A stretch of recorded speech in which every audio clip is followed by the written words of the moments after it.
Hi everyone, my name is REDRUP. You're listening to the It's Not a Phase podcast, and on this episode I'm joined by Job For A Cowboy bassist Shindzielos. We discuss returning after a nearly 10-year hiatus, what they've been up to during that time, their brand new album Moon Healer, the concept that runs between it and their previous album Sun Eater, future plans for the band, and loads more. Now, if you enjoyed this or any other episode of the podcast and you want to show your support, there's a few ways that you can do that. Number one, leave a rating and review wherever you're listening to this. It takes just a few seconds and it really does help.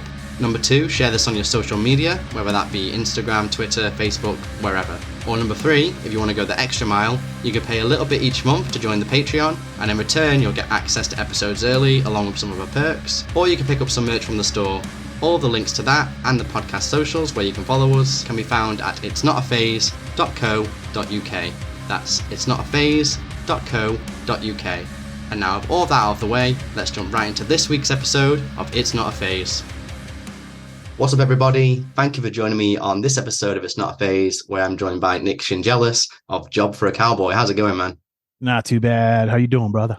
All good, all good. Yeah, we were just saying before we started, the big news, obviously, new Job For A Cowboy album, Moon Healer, nearly 10 years after the last album, Sun Eater. How must it feel for you guys, nearly a decade to finally have new music out there in the world? Oh, it's really cool, man. It's it's one of those things where like the stuff is old for us now. Yeah. Like very old. Like I've heard that album 100, maybe more times. And so it's kind of crazy that it's like, oh, it will be maybe a year or 2 or 3 or 4 years before some people will even hear this. Yeah. So it's kind of crazy how time works, but it feels really good to have this stuff out there, man. We put so much work into it, and it's awesome to say like it's complete, it's done, it's out there. There was a lot of times I didn't think that record was ever going to come out. So yeah, for so long it was just your album, like only you guys and maybe close friends would know that it exists, and now it's right, someone else's. Now it's everybody's album. Yeah. that is the process. Once it's released, yeah, you let it go, and if it really loves you, it'll come back. Well, I guess to catch people up briefly, what has everyone been doing over those past 10 years, like between the two albums? Like, because I guess there'll be people out there who don't quite know what's happened to kind of cause the long gap, I guess, between the two latest records. Sure. Yeah. Just full on adult lives. Johnny has had 2 kids. He went to get his degree in computer science.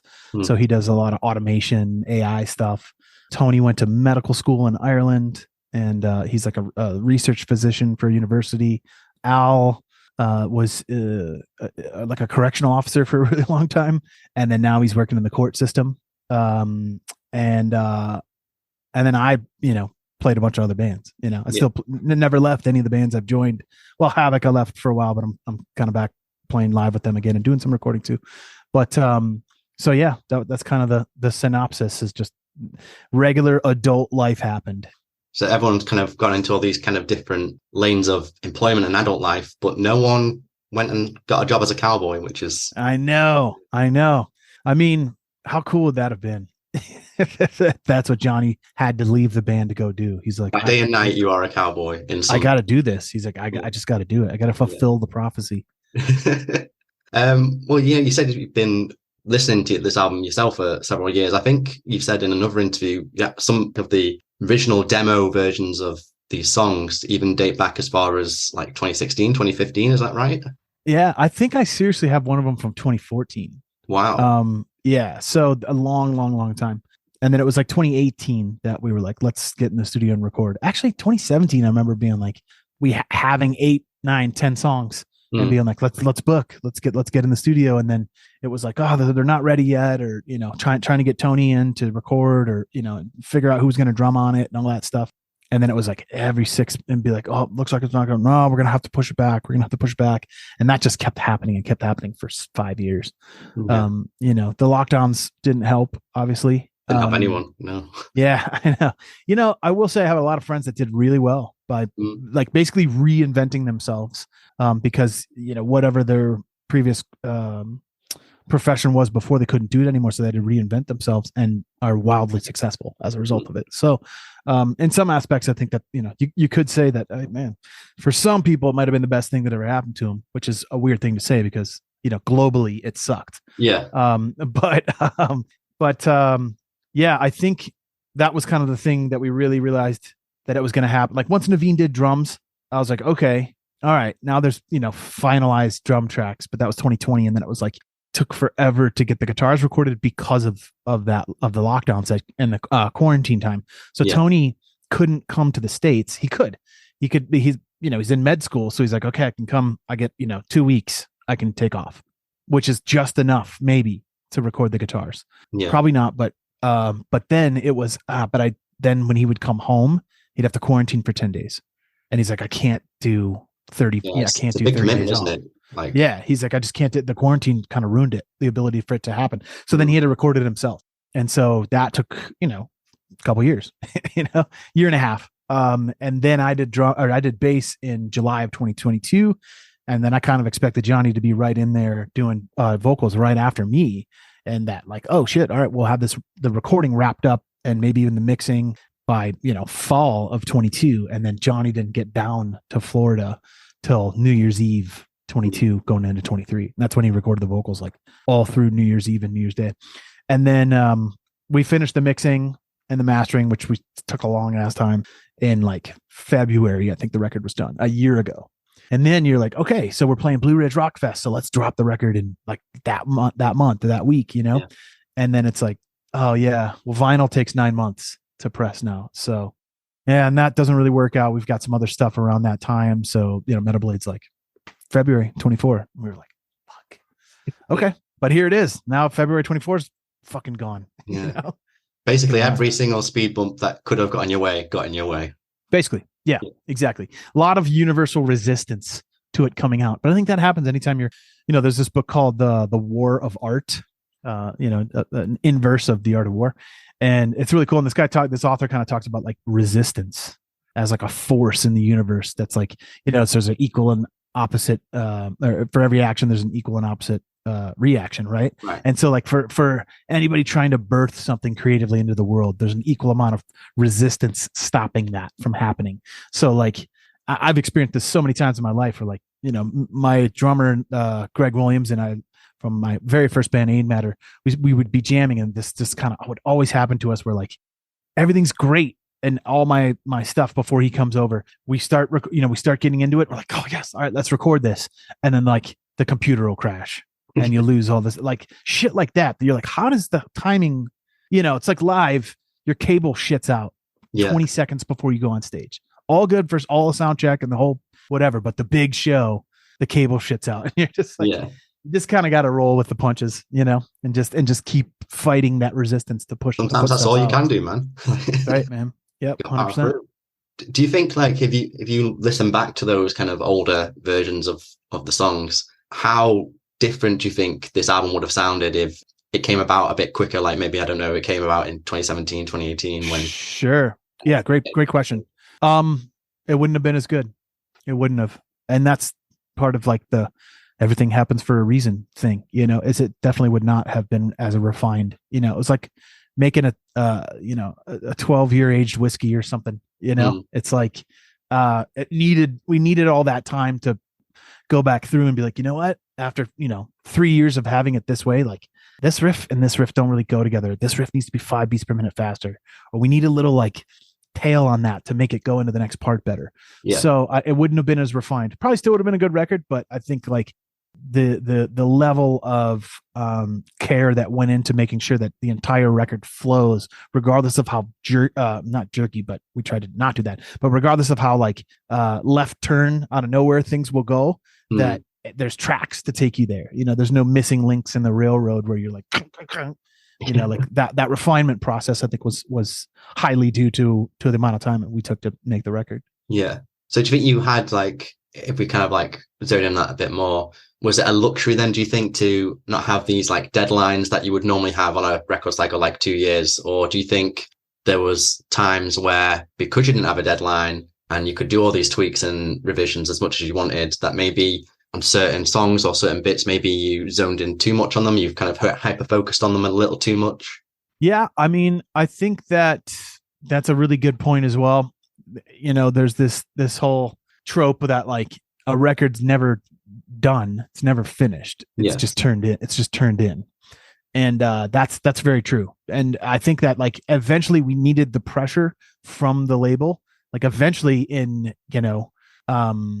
like once the recording was done and then we were like, okay, mixing and mastering time, like then there was finally pressure to be like, okay, we need it by this date, it's got to happen. And that pressure is what made us finally be like, okay, all right, we're just going to have to let some things be, because there's still unrefined stuff on there, things that we would change more. And I think that you can get stuck in that process forever if you're not given a deadline. But it was good that like during the writing process, there was no pressure besides the internal pressure of like, is this as good as Sun Eater? Because it's a sequel to Sun Eater, so it needs to be at least as good as it. To be on par. So yeah, exactly. So that pressure was there, but the time to get to there, we were allotted, which was great, And then the pressure to be like, okay, you got to put it out now, because otherwise we would have gone back and changed that mix 100,000 more times, and it'd be 2025 or 26 or something. So maybe we should re-record the drums, Yeah.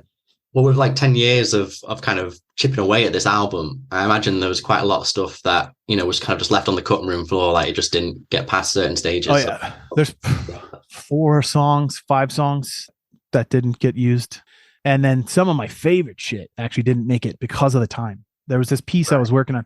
Tony wrote this killer guitar.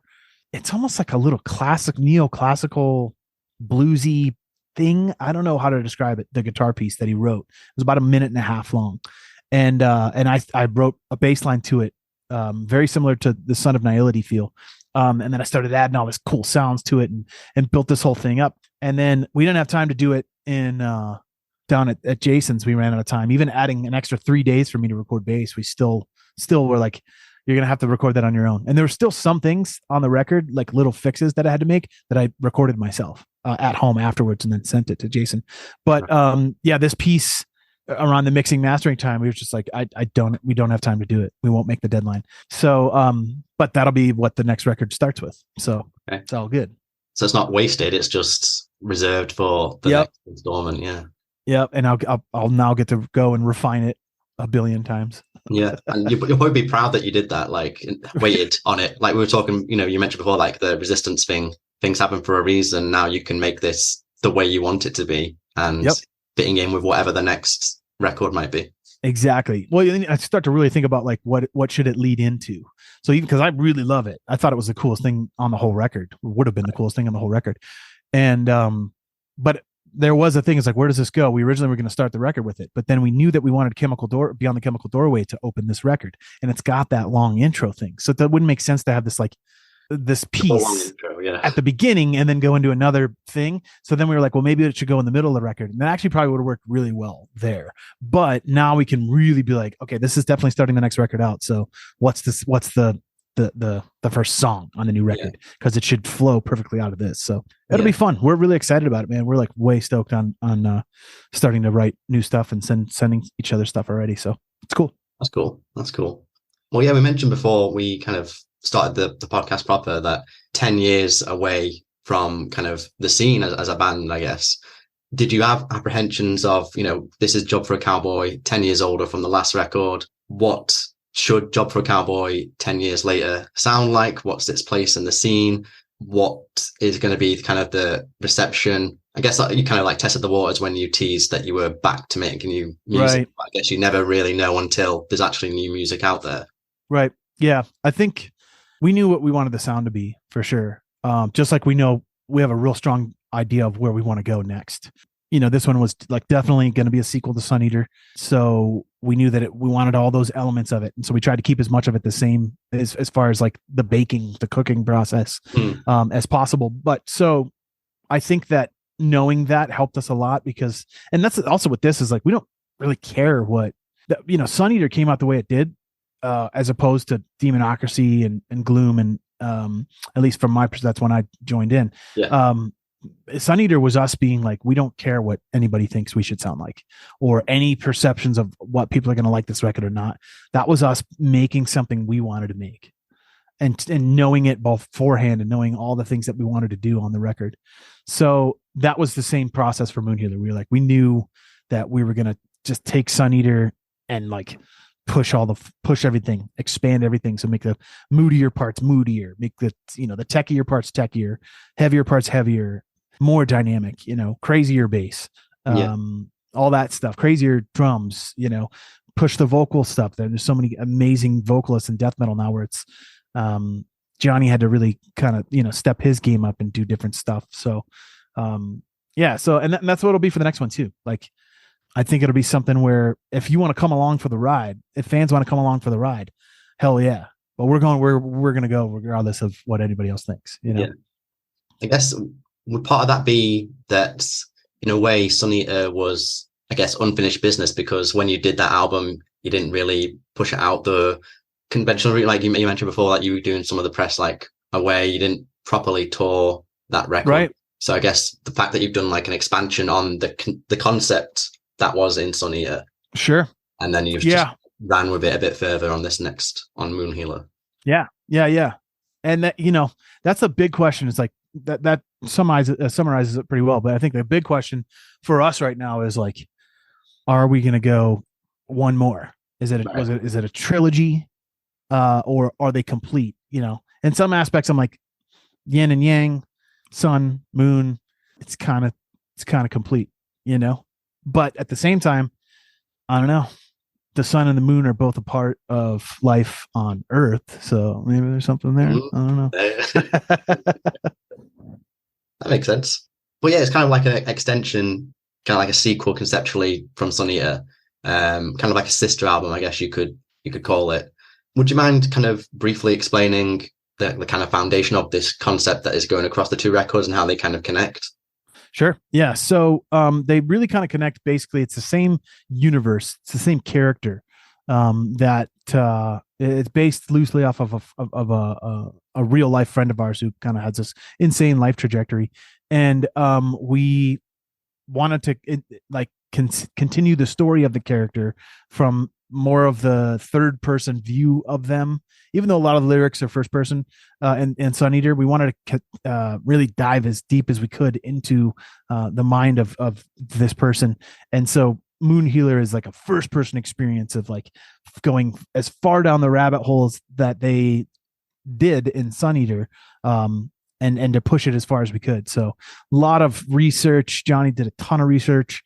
We were trading articles a lot, books, movies, stuff like that, to really get into the sort of, Gnosticism, the Emerald Tablet, the Hermes stuff, Terrence McKenna, Rick Strassman, all this kind of crazy esoteric knowledge, kind of really going after answering the perennial questions of who are we, where do we come from, what are we doing here, where are we going, and looking for those answers via altered mind states.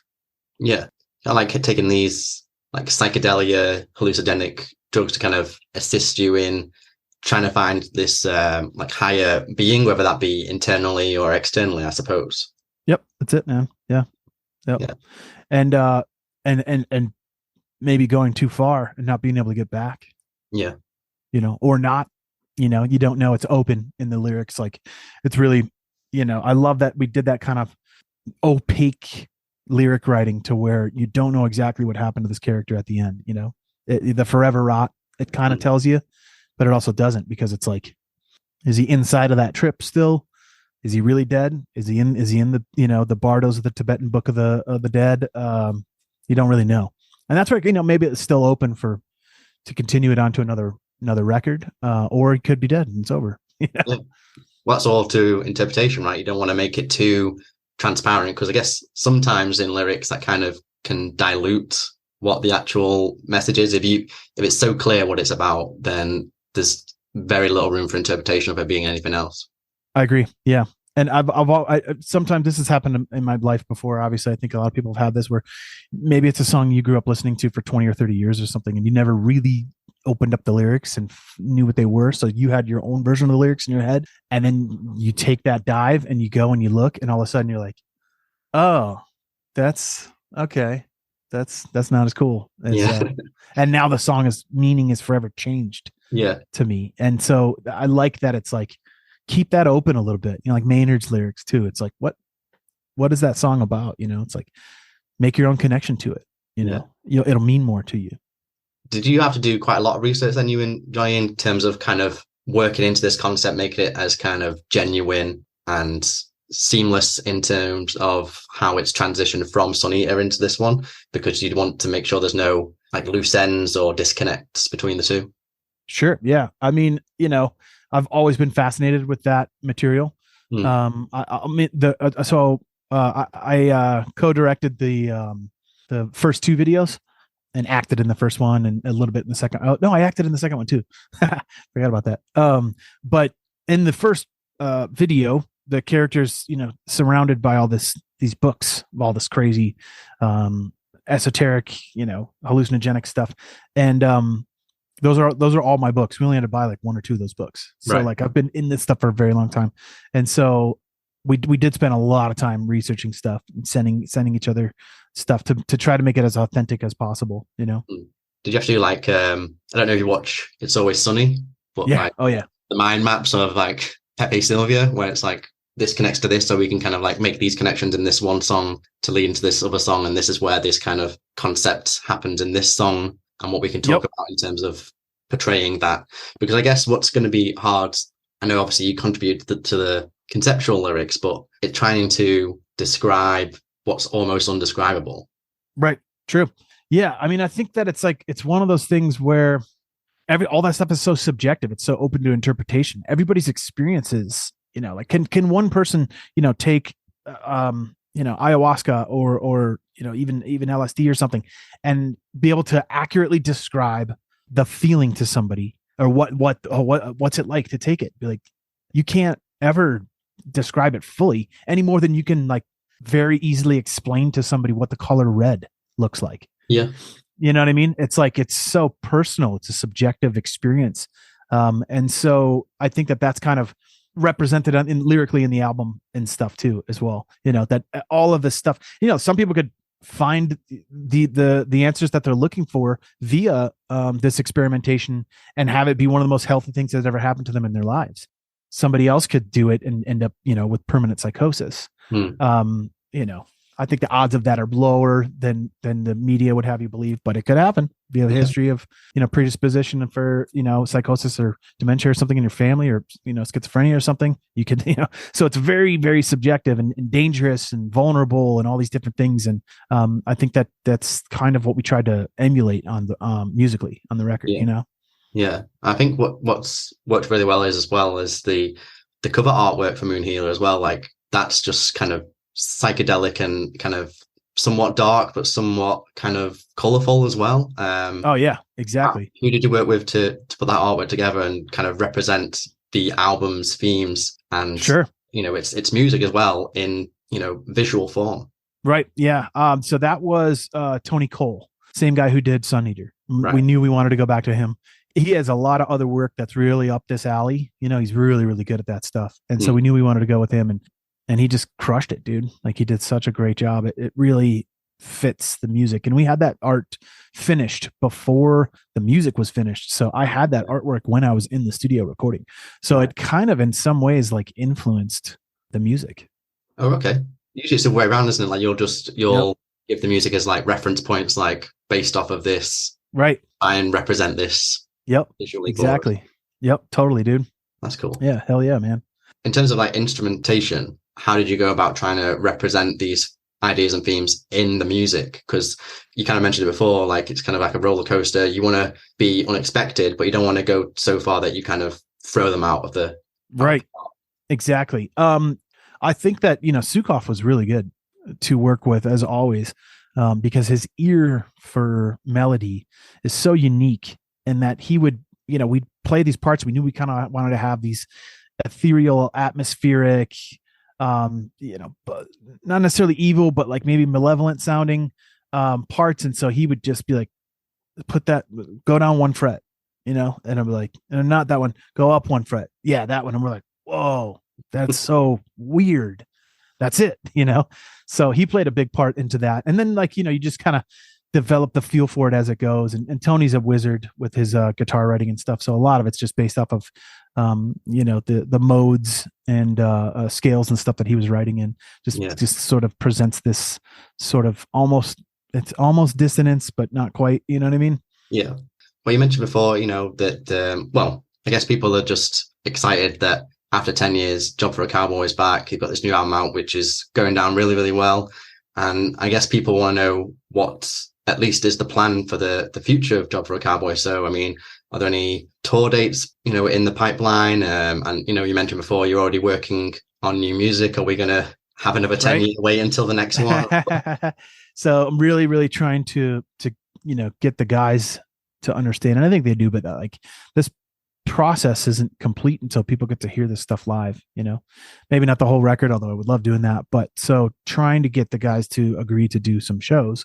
It's hard because the whole adulting thing everybody left to go do, like they're still doing that, you know. Johnny still has 2 kids. He's still, you know, pretty much, you know, runs this IT company and does all this this necessary coding. And Tony is doing, you know, sleep studies and you know, physician research stuff. So it's tough to get the guys to break away for the time it takes to rehearse, because you haven't played in 10 years, you know, you got to sound good. So you got to rehearse and then, you know, figure out where all the transportation, there's a lot of variables in order to get it done. So I would say this, if you're a Job fan and you're listening and you see us, you see a festival or a date pop up, like I would go to it. If you want to see us, figure out how to get there, because I can't guarantee that there's going to be many opportunities for it. But as far as new music goes, we're gonna start. There's already a song, you know, so gonna try to make that happen in a lot less time than 10 years. You know, life is moving fast, you know, and it's like you got to get shit done if you want to get it done, because you never know. You know, World War III, nukes. You know, who knows, man? You got to get that record out there. Well, thanks very much for your time, Nick. I really appreciate it. Yeah, thank you, man. It was a pleasure talking to you, dude. Yeah, you too, dude. Before I let you go, any final words, anything you want to say or plug? Floor is yours. Just that's it, man. Keep enjoying the record, everybody. Thank you so much. Dive into it. For anybody that wants that bass tone, you can pick up that plugin I got, the Shinz bass. It's from a company called Submission Audio, but if you just search SHINZ BASS, you can pick it up and write some weird stuff on your computer and you know, have fun with it, trip out, you know. Wise words to go out on, man. Take care of yourself, dude. Thanks a lot, man. Have a good one. And thanks for the interview, man. I appreciate it. You too, man. Take care. All right. Cheers, brother. Bye. Bye. And that is it. Thank you so much for listening. Again, if you enjoyed this or any other episode of the podcast, then please leave a rating and review wherever you're listening to this.